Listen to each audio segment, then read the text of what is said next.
magandang tanghali sa inyong lahat and welcome sa YouTube channel natin, Bagong Pilipinas, Old Queen TV.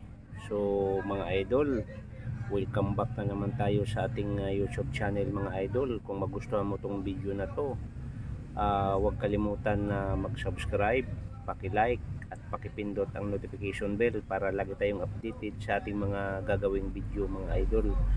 So mga idol, pag-uusapan natin ngayon yung Republika ng Pilipinas 1 peso. No, ito yung 1 peso mga idol na commemorative coins.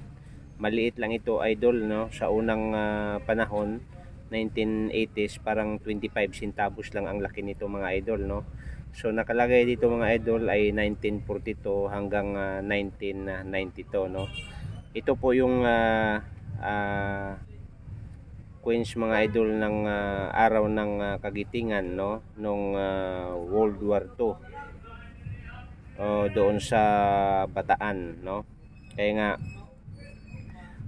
mga idol, no, nagpapasalamat ako sa lahat ng mga taga-subaybay sa ating YouTube channel, Bagong Pilipinas, Old Queen TV. So shout out sa lahat ng mga nag-subscribe at shout out din sa lahat ng mga nagla-like sa ating video tungkol sa kaalaman sa mga coins ng ganito mga idol. So mga idol, mayroon na kayong hawak na ganitong uri ng coins? Please paki-check at paki-tago ang coins sa itong mga idol, dahil hanggat tumatagal ang panahon ay lalo siyang rare, no. Okay, so mga idol, itong coins na to ay nasa mga 82 years na. So sa ngayon, no, 1942 hanggang 2024, nasa mga 80 years na ito ngayon mga idol, no. Nakalagay po sa kanya ay 1 peso Battle of Bataan, no.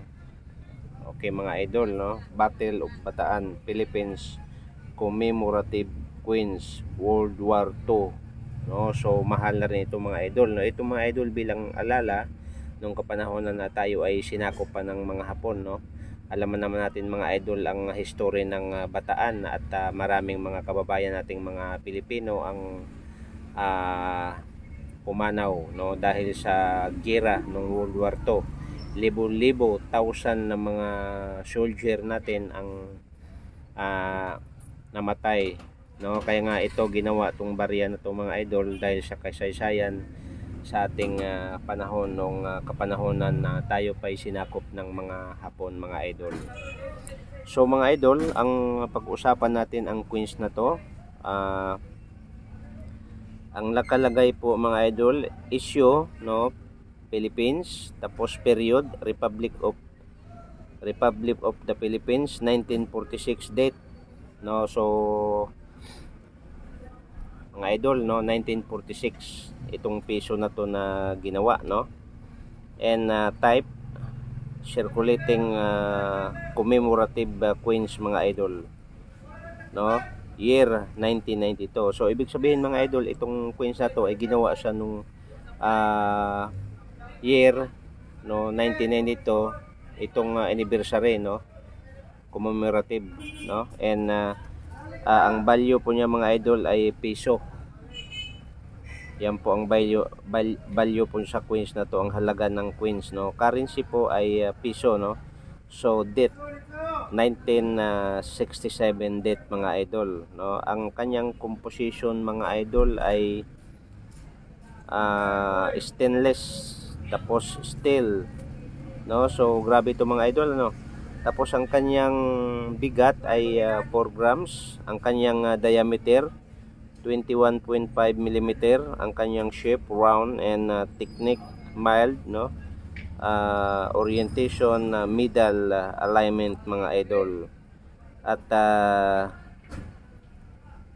demonetized mga idol January 2, 1998. So yan po natapos ang paggamit sa coins na to mga idol, at sa ngayon ay hinahanap itong iba't ibang collectors mga idol, lalo na sa ibang bansa, no. So commemorative coins mga idol, no.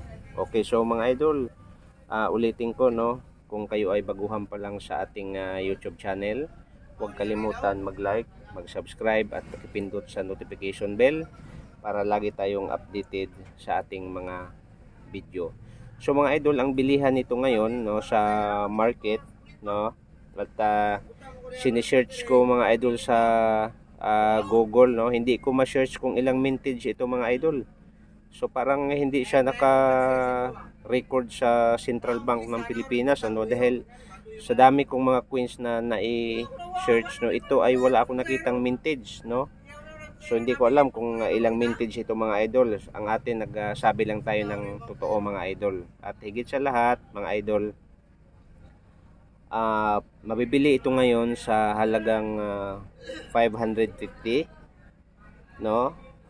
So medyo pag maganda ang condition mga idol, nasa 2,000 plus ang halaga nitong barya na to mga idol. Baka mayroon kayo. At higit sa lahat mga idol, sa auction ay may nakapagbenta nito ng pinakamagandang klase ay 18,570 mga idol. So yun lang mga idol, at least mayroon naman tayong naipalathala na old coins, no. 82 years old na coins na ginagamit pa sa kasaysayan ng history ng commemorative coins World War II. So maraming salamat and God bless mga idol.